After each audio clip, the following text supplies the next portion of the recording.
It's an unusual meetup on a Monday night in Enid, Oklahoma. The location is secret. Somebody minds the door for security.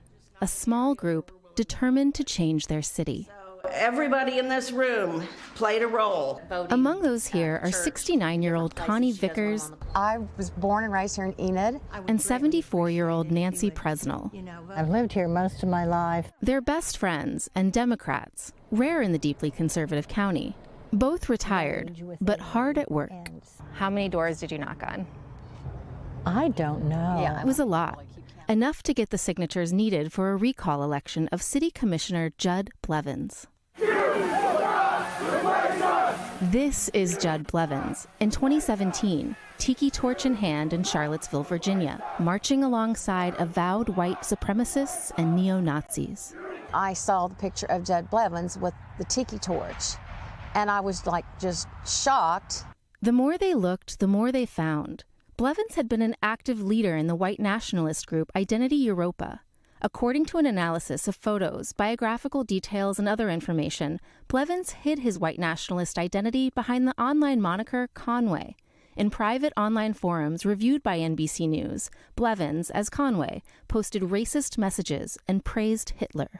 And yet, when the former Marine ran for city commissioner last year as a conservative Republican, He won by 36 votes.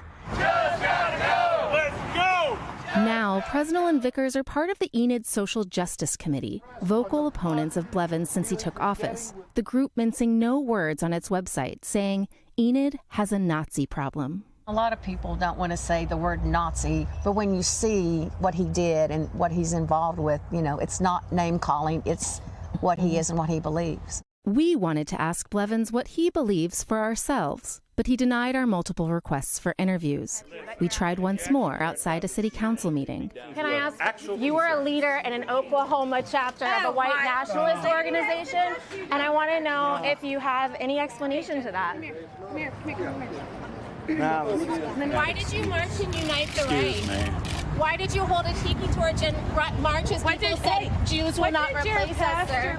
I've been a conservative all my life. Cindy Allen was editor and publisher of the Enid News and Eagle when Blevins won. Her paper had published a front-page story about his past prior to the election. Blevins called it a hit piece. We followed up many times, and he never would answer us. And yet he won. He won. There's an opportunity now to address what kind of tolerance of extremism this community is going to have. Enid's mayor, David Mason, also a conservative Republican, says behind closed doors, Blevins admitted to his involvement in white nationalist activities. And my follow-up question was, are you still involved with those groups? And he told me I do not have to answer that question. And my thought was, you just did. Blevins' opponent in the recall election, set for April 2nd, is a Republican too. She didn't want to talk about the race with us, a race that most here see as squarely about Blevins. If we vote him in a second time, it probably says a lot about who we are. That identity is exactly what Vickers and Presnell are working for.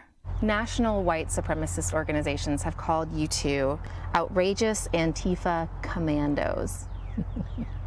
Badge of honor. What happens if you don't win? We keep putting up a fight.